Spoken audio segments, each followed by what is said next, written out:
One, one, one, one, one, one, one, one, one, one, one, one, one.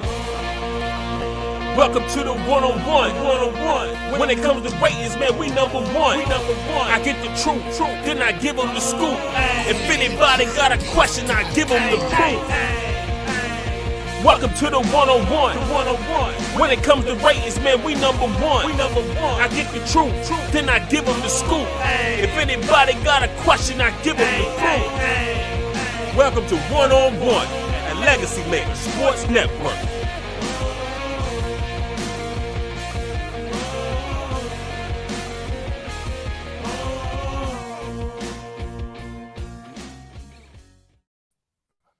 Welcome, ladies and gentlemen. We are here for episode 95 of One-on-One here on the Legacy Maker Sports Network. Once again, everybody, thank you all for tuning in for episode 95, a Father's Day edition here on Legacy Maker Sports Network. And today with me, I got one of the best journalists in the game.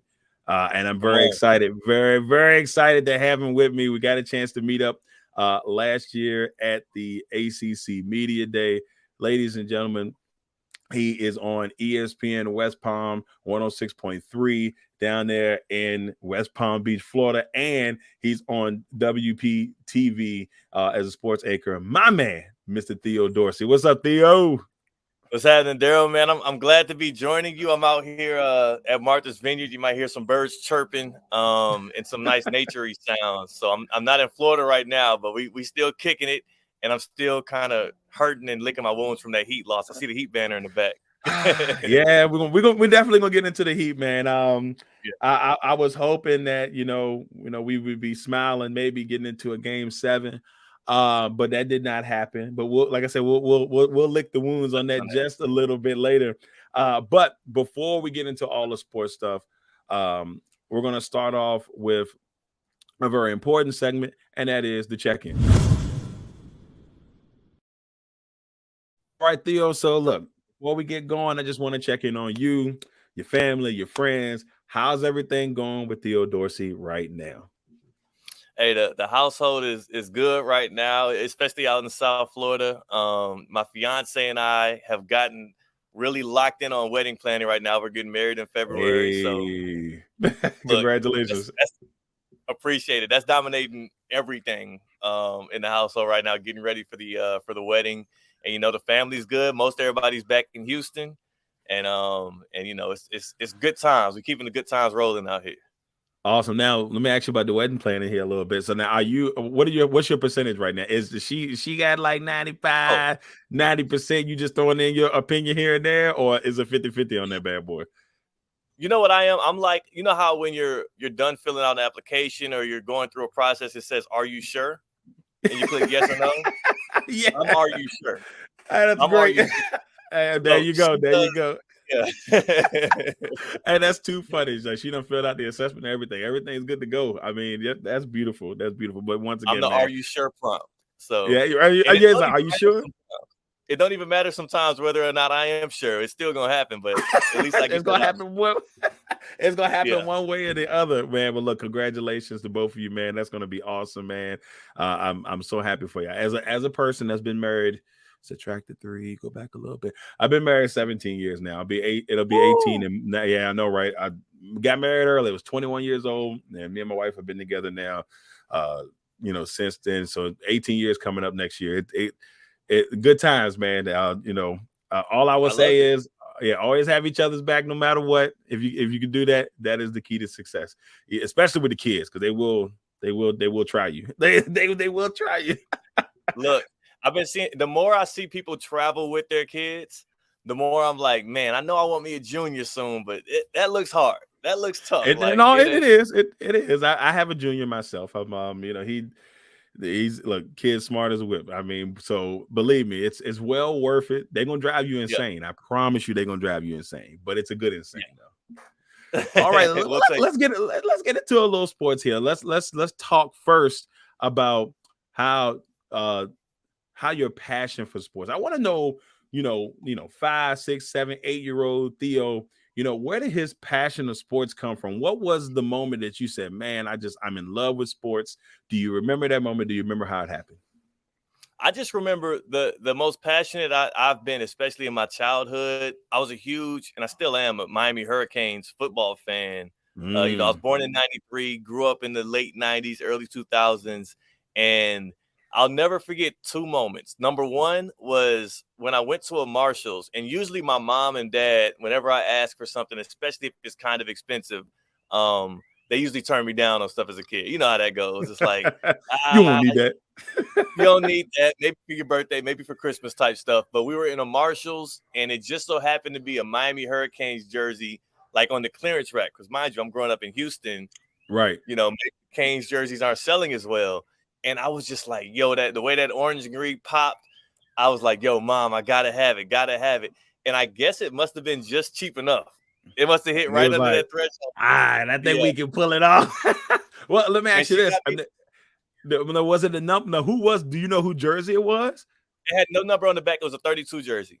Okay, gotcha.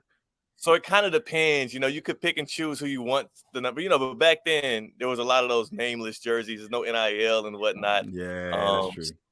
So, but it was a 32 jersey. I got that jersey, and that just solidified my love for the Canes. And the other moment I remember is I used to play with these orange and green Legos every time I watched Miami Hurricane games. Right. And I was the only real super big college football fan in my house. So luckily the Canes were playing on national TV a lot back then as well. And I just will never forget that Fiesta Bowl. And I'll never forgive Chris Gamble or the referees. Yeah, that was a travesty. I cried so hard that night because we won. We won the national championship. I celebrated first. I was celebrating, and then the flag came out. And then there was the 3rd down and goal with Ken Dorsey, or 4th and goal where he throws it out the back. Like that was my first time suffering as a fan. You'll never forget that. Bad, man. It's bad. See, well, that's funny that we'll talk, probably end up talking about that a little bit later. It's funny that you said that, but it's crazy because I remember that game thinking the same thing. I was like, oh man, Miami done won back-to-back championships. This is a good deal, I got a friend that's a big Ohio State fan. He always pleads the fifth when you come when it comes to that game. But he's like, look, man, I ain't had nothing to do with that. I just know we not. But I felt the same way though. I felt the same way when Jimmy Butler got that foul call on that 3-pointer at the end of the game 5 Nuggets Heat. I said, look, that kick out on Aaron Gordon, that might have been on Jimmy, but I'll take the 3 free throws and we'll see what happens. Right. Sometimes it's in your favor. Sometimes it's in your favor. Sometimes it's not. Now, so let's go on your college journey. The college journey and to how that college journey became a sports journalism career. Can you take us on that college journey first before we go into your sports journalism career? The big thing for me was in high school, I feel like I missed so many opportunities. So as soon as I stepped foot in college is when I kind of got more serious. And I realized I wanted to be in sports broadcasting. And I was never say no. And I was always first in line to try and do anything and everything. So when I first stepped foot at Hampton University, HBCU, in the building, right then, Come on. Yeah. It was go from day one, man. Like I'll never forget. We had got a new dean, Brett Pulley, my freshman year, the second semester of my freshman year. And the first thing I did was try to sign up to get a meeting with him and just spoke with him about all the great things he had coming to the school and what was going to be like in the future, kind of a send-off thing after my freshman year. And I followed up with him off of that. And like every single time it was a seminar, an internship opportunity, anything like that, I was just in the house trying to make it happen. I was the sports editor for the newspaper at one point, lead sports anchor for the TV station, was doing sports radio for WHOV. Like I was just trying to do it all. And luckily, you know what I'm saying? Luckily, sometimes when you're doing all of that, something clicks. And at some point, something clicked and we got to this point, That's awesome, man. I mean, so that's the thing, it's like, it's the grind, sometimes you just kind of like got to do a couple of things and see what pops off. And that your example there, for those people that are grinding in this business, trying to make that leap, that alone right there is like, yeah, that's exactly, what you have to do. Sometimes you got to do it all. Sometimes you got to do it all. Yeah. Yeah, because at the end of the day, especially when you're a freshman, sophomore coming in somewhere, you don't know when the next opportunity is going to come. You Right. turn this one down, and it's like, man, you might not get another one for another 3 months.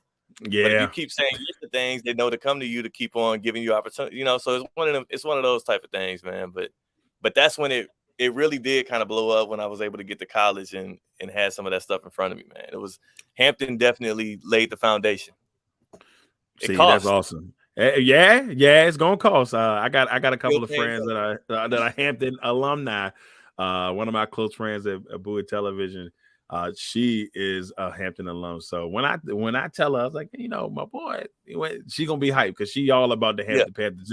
I mean, Hampton Pirates. She don't play games when they come to the Pirates. So we in there. Now. Now you're sitting at NBC West Palm or WPTV and ESPN West Palm. So how did all this come about? How did you land both of these situations, man? How did it come about for you? It was the pandemic. I was in Houston. I had taken a year off actually from the industry before the pandemic hit. So I was really kind of parlaying at the crib. I was driving Amazon trucks.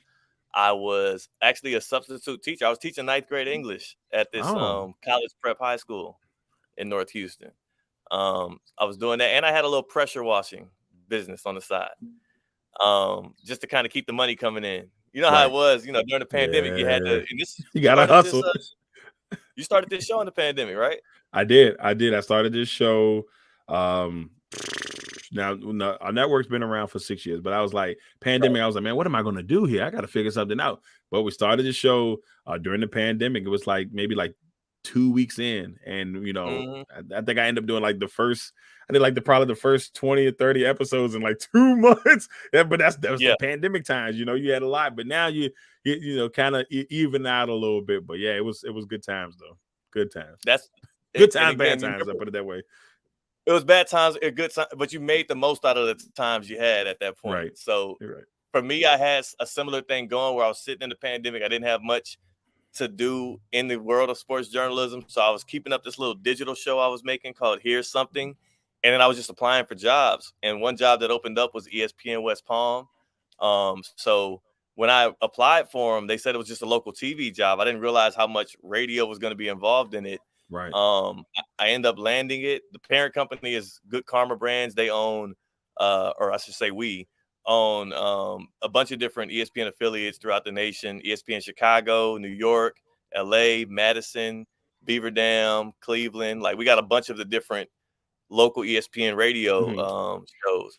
But this one in West Palm Beach just so happens to have a partnership with WPTV where they hire TV anchors to be the local sports TV guys as well as do radio. So in ESPN West Palm Beach, I'm Monday through Friday on WPTV. I anchor 3 days a week, but then on radio, I'm on the 12 to 2 show for Ken Levick Alive Mondays and Tuesdays.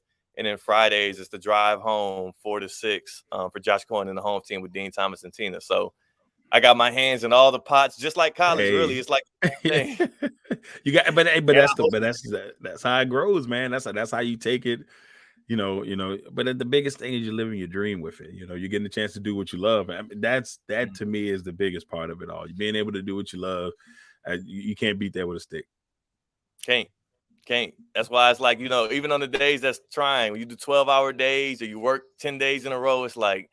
You know what? I remember when I was driving and delivering them Amazon packages and sweating my tail off in 100-degree weather in the summer of Houston. So I think I'll take this with the shorts on and the and the polo shirt. Yeah. And well, what? One thing they don't tell you is when it's pouring down rain and that don't stop them deliveries from having to go out. You better make sure they 2-day shipping, man. Ain't nobody playing around. They want their 2-day shipping. They want it immediately. Now let's get into the big achievement. The other day you posted that it was the first time you covering the NBA finals. You got a chance to cover the Stanley Cup finals. 2 Miami teams in there. South Florida teams. You had Miami. You had the Panthers in the mix. Unfortunately, both teams did not come away. Neither one came away with a championship. definitely tough for me. I've been a Heat fan since 1995. I'm a big Alonzo Mourning guy. He's from Virginia, so that's I've always looked up to Zoe. And so it was tough, but I knew it was going to be a tall task going up against a very talented Denver team. But first, I guess the first thing I'll say is, how was it, covering two major events and getting that checked off? And then after that, what's next for the Heat and the Panthers? Number one, I mean, it's kind of cliche and corny to say a dream come true. But like, even when this postseason started, I could have never even dreamt that both teams, let alone either one of them, would make it to the finals. So, right. And then having it happen on back-to-back days because they were both 8 seeds, and the way that the schedules lined up, it was, game 3 of Heat Nuggets was, I believe, Wednesday, and then game 4 of Panthers Knights was Thursday, and then game 4 of, it just went back-to-back-to-back, Wednesday, Thursday, Friday. So to me, it was just it was amazing kind of stepping foot in those arenas. That was only my second time ever covering a hockey game. Oh, for real? At any level, professional, amateur. Like, that was only my second time covering a hockey game. The only other one was a few years back. The Bruins and the Carolina Hurricanes random Stanley Cup playoff game, like second round. So just, again, I mean, I walked right past Wayne Gretzky, Oh, yeah. Kind of like it's things like that. You're like, I never even thought of this even being like, how would I react in these moments? But it's just like, I forget, like, here I am, like, covering sports at the highest stage on back-to-back nights. Like the NBA Finals, I'm down there on the court, right next to where, Conor McGregor, and I hate to mention him now because of the allegation stuff that just came out, but before he went and knocked out the mascot Bernie, hey, man, was down there.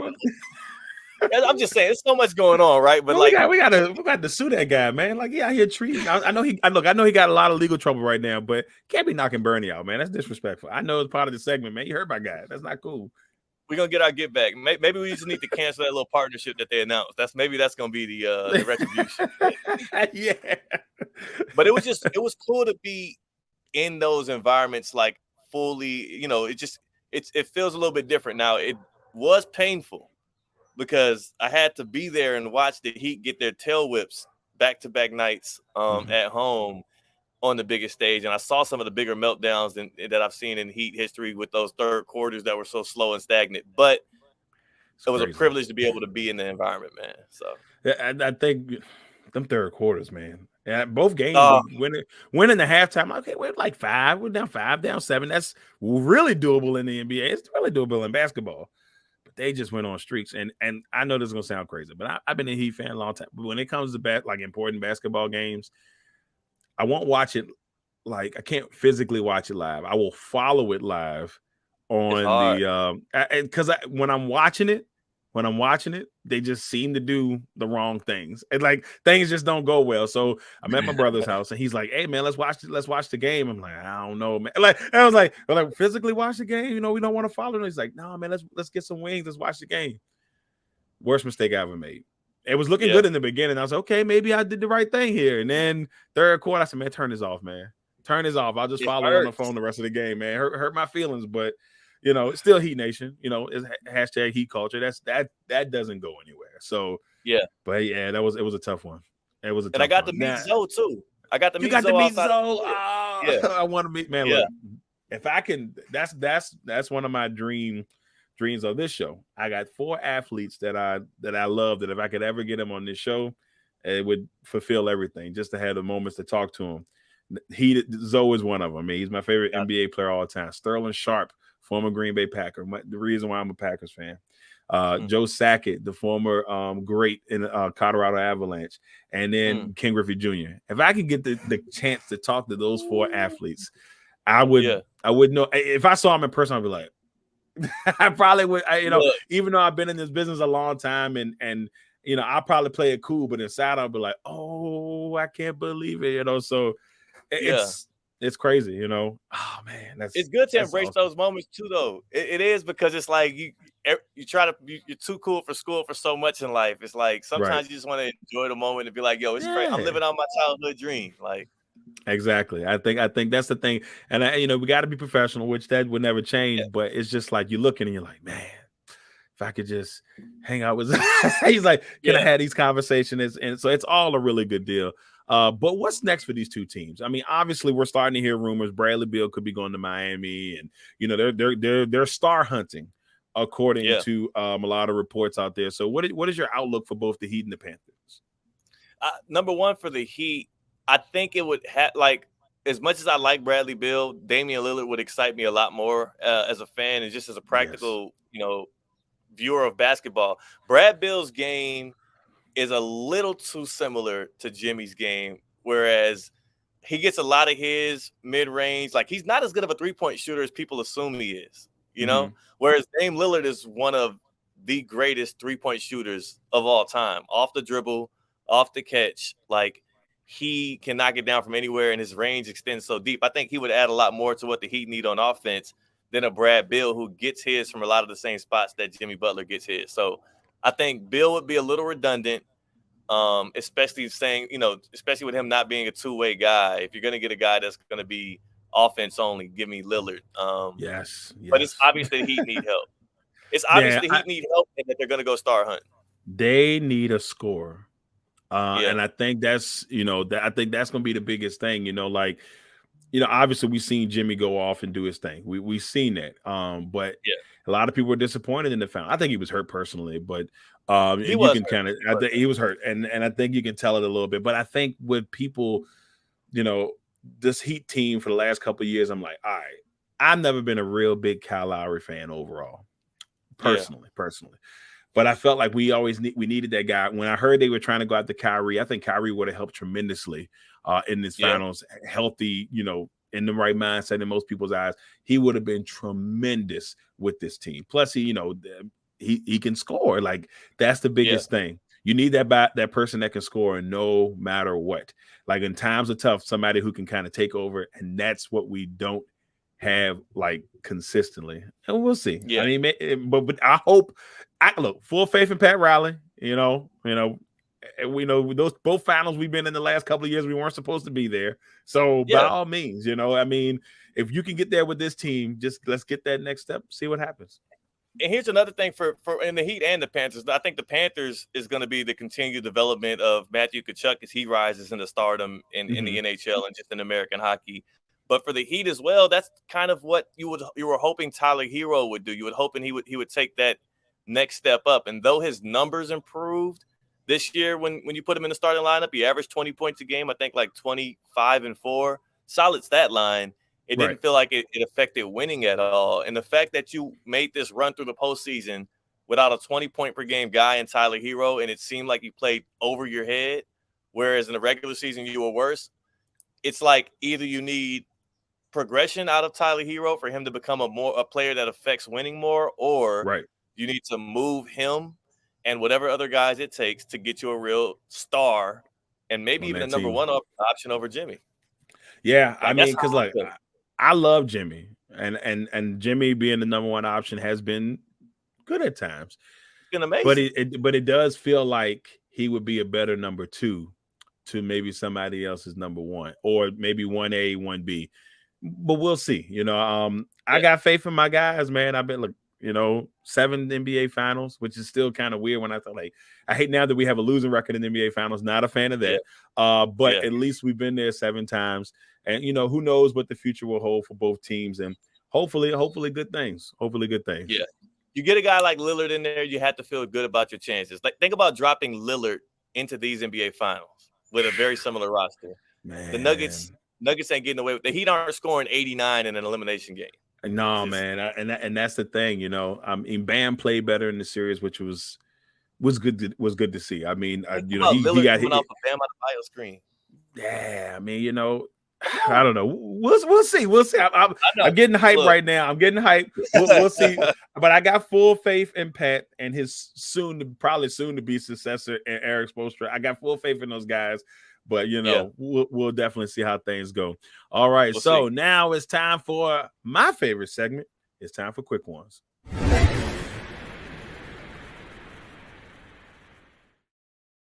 Theo Dorsey. Are you ready for the Theo Dorsey version of Quick Ones here on One on One? I don't think I got a choice. Look, yeah, he's ain't got no choice. Well, like it's like, I tell people, you can do one word answers, but one word answers are not fun. So definitely give us some intel on what you got going on here. Here we go. Let's go with our standards. First, let's go with your favorite sports moment. Favorite sports moment. Ooh, it can be that's personal. A tough one. It could be personal. It could be, it could be friend, whatever. As a fan, you can do it either way.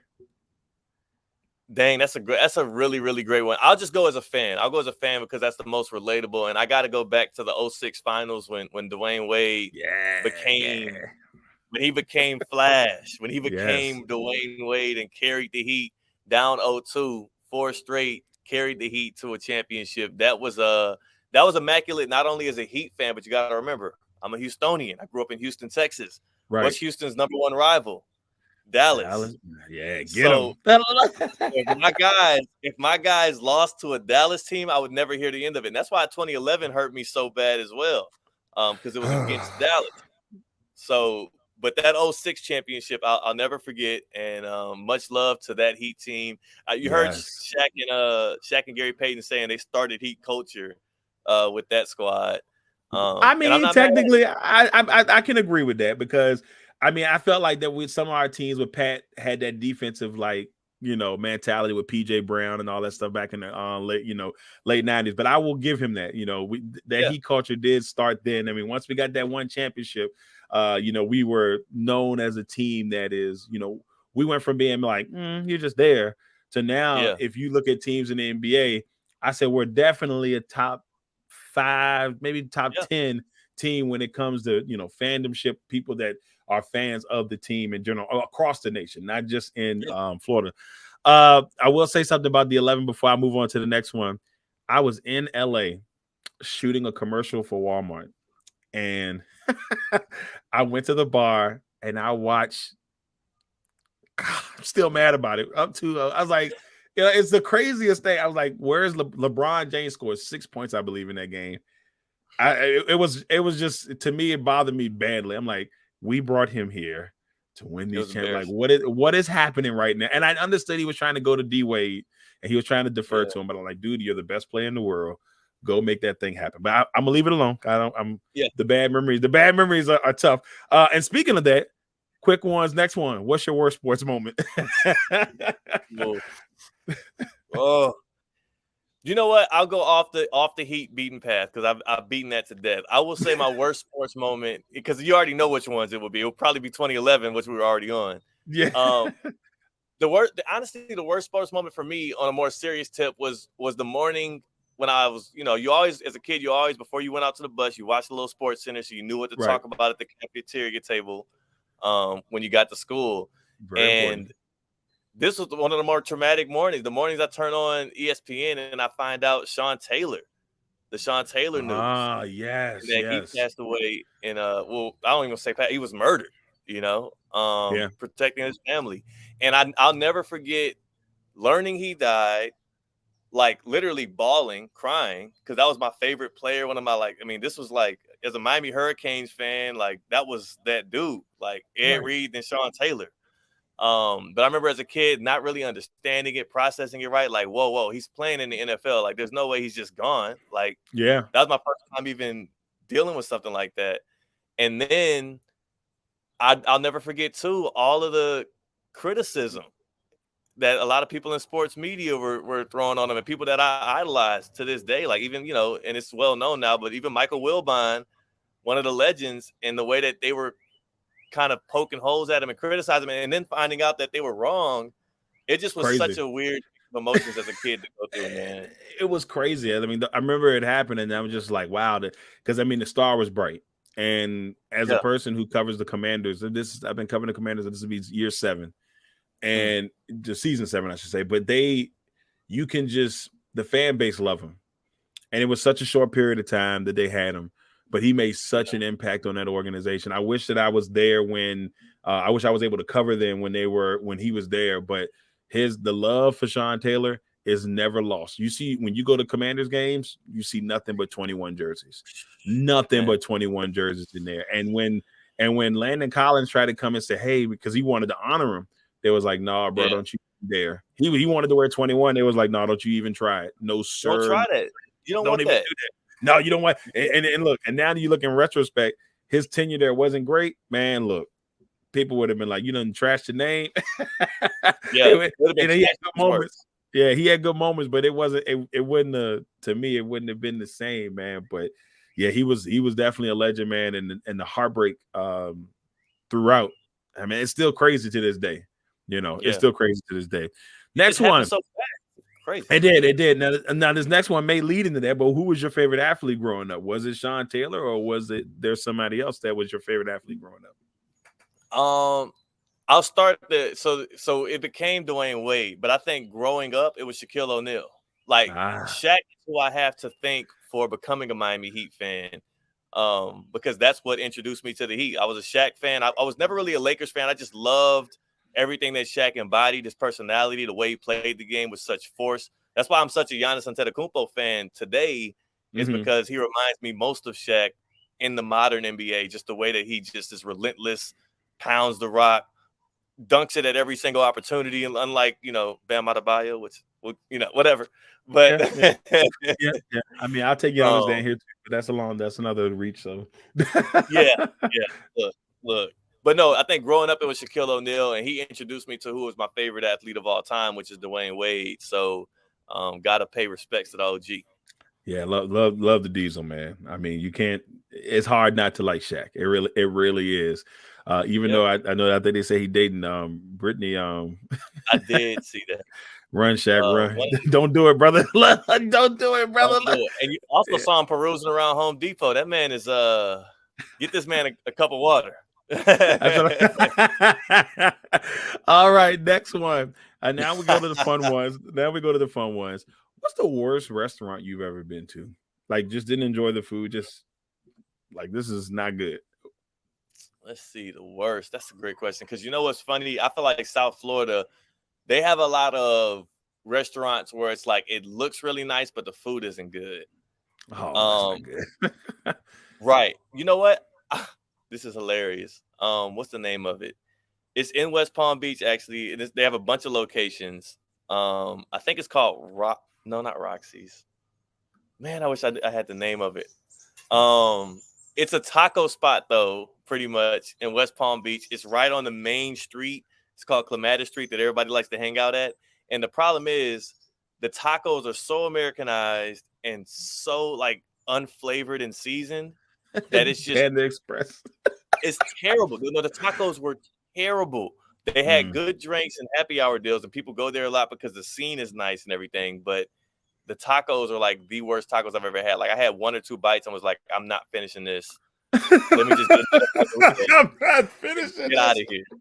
It was bad. I was with my fiance, and we tell people all the time. For some reason, it's always packed, and it's right in the heart of West Palm Beach, and it's a good scene, but the food was dry and tasteless. It was terrible. That's insane. That's painful. I'm sorry you had to go through that. That's actually rough. It's like Panda Express to me. Like Panda. I mean, it's not the worst restaurant, but it's like, and the food is alright. It ain't like, oh, I got to go to Panda Express.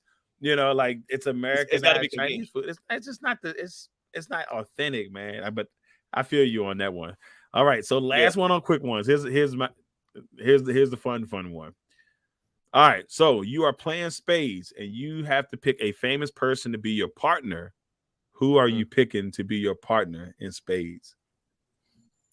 I need somebody relentless. I don't want anybody that's just here to have fun. I need somebody that I know is going to be competitive. Right. And I also need somebody that grew up playing. You know who I would pick? And I don't even know if he's good at it, but I know he plays a lot of bones. And a lot of times, if you're a bones player, you're probably a decent spades player because you've probably played a little bit of both. Right. I might go with Jimmy Butler. Okay, Jimmy Butler. Okay, there we go. That's a solid one. Here's what you know about Jimmy. Number one is, again, he's a big bones player, which means likely he's dabbled in spades at the very least. He's not going to make a mistake, right? Like, he's not going to be the one to renege. He's not going to be there. And also, you know, he might even try and cheat on the edges here and there. You know, he might even like, you know, get away with something here and there that helps him through the finish line. I think Jimmy would be good, and he's a little intimidating. He could be a little intimidating. I love it. You need that. I love it. I love it. Jimmy's a really good pick. It's funny because I know it's gonna sound wild. I think I probably would have picked Kevin Hart. And I know that sound, but I just feel like Kevin Hart would be so distracted to the other people that it may go to our advantage. I don't know why he was the first one that came to my mind, but I think Kevin Hart would have been my distraction. But I like the Jimmy Butler call. You need that competitive. Yeah, you do. You need that person that's like, I need that dog. Yeah. All right, everybody. That is it for the Theo Dorsey version of quick ones here on 101. Now, before we get out of here, we got to finish up with our last segment, and it is time for Theo to leave his legacy. All right, so Theo, before we get into it, thank you for coming on. Thank you for being a part of today's 101 episode 95, and just, you know, when we connected last year, I felt a true connection. You know, it was, you know, you've always been kind. You know, when we talk here and there, you've always been really cool, and I appreciate it, man. I really do value your friendship in this business, man. I appreciate it as well. I'm looking forward to seeing you in Charlotte this year as well, Doc. Yeah, brother. You already know. You know, you already know. I hope they got the. I hope they had the media party at least one of the days I plan on being there. If they don't, I might be a little bit upset, just a little bit, just a little bit. That was a good time. Yeah, those were good times. All right. So with this question, what legacy would you like to leave in the sports journalism world? And do you have any special projects right now that are going on? Okay. That's a great one. The legacy that I would start with this one. At WALB in South Georgia, that was my first station. I started there as a weekend sports anchor and was promoted to sports director. And for a station that's been around since 1954, I was the first Black sports director in a town that covers, like a majority of Black athletes. So my time in Albany, Georgia, was very impactful for me because, again, I was super young, but it was super important for that area. Mm-hmm. And the legacy I left behind there, again, remember, I was the first Black sports director. It had been 7 decades or so. That's now, crazy. Last time I looked, they actually had a full Black sports team, a 3-man team, awesome. Which is the first time ever for that. And I feel like not just me being there, but I think hopefully the level of work I was able to do there opened the door for that. And there's a show I started back there called Sports Talk. And it was like a 30-minute show we did weekly. We brought coaches on. We had fun, did trivia and stuff like that. And I didn't know. I thought they were going to cancel it when I left. Because I left back in 2019. But I looked back probably about 6-7 months ago or so, and they still have Sports Talk going to this day. So that's a legacy. That's one thing I'm definitely super proud of. But then also, man, honestly, the legacy for me has always been like the mentees who are now just friends that I kind of help work with and grow in the industry, like Nicole Hutchison, Remy Murray, Tyree Smith, Jordan Foster, Chancellor Johnson, and many more too that I remember are the days when we were like working on their reels and stuff, and they were like pitching these questions to me and I was helping them with it. And now it's like whenever I see them, we just get up, get drinks and vent to each other. But seeing the success that they're having, the awards that they're winning and the way that they're marching up in the journalism game, some of them already passed me up. That warms my heart though. That lets me know, hey, at least I was doing something good at the time. Right. And obviously they were going to be stars on their own right anyway. But I think that's what's most important to me when it comes to legacy. And hopefully I'll make a good impact there in ESPN West Palm and in the Florida market as well. So. Well, man, that's awesome, man. And that's a good feeling, man, to see the people that you've built that relationship with and see them take that next step, man. That's a big deal. That's awesome. Yeah, that is awesome. That's awesome. Now let everybody know, Theo, where they can find you, my man. On any social media, I've been doing TikTok lately as well. So okay, get the TikTok game up. Come on, I'm trying to give them a little bit at Theo Dorsey TV.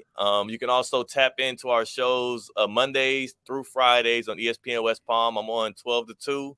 And again, 4 to 6 p.m. You can listen live on the ESPN app. You tap ESPN on the app.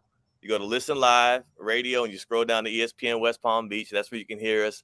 And then, of course, I anchor on WPTV Wednesdays through Fridays at nighttime. So never not working. And if you want to tap into any of that, at Theo Dorsey TV on social. Awesome. Now, before we go, I got to go ahead and let everybody know who we got coming on next week. And next week, my guy, Mr. Ray J. Lynn, sports journalist, a.k.a. the sports reporter without pay. So that's my guy right there. One of the best minds out there, and will have you thinking.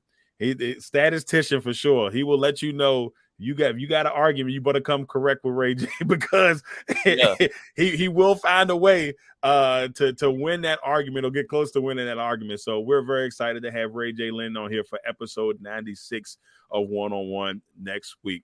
But with all that being said, I want to thank Theo for coming on. We truly appreciate you, brother. I can't wait to connect with you in a couple of weeks. And just thank you, man. Thank you for coming on. Drinks on me, even though they're free. Hey, come on now. I'm in there. I'm in there. Once again, everybody, thank you, Theo, for coming on. This has been episode 95 of One-on-One here on the Legacy Maker Sports Network. We will see you all next Sunday for episode 96. Until next time. Legacy Maker, the All Sports Network. One.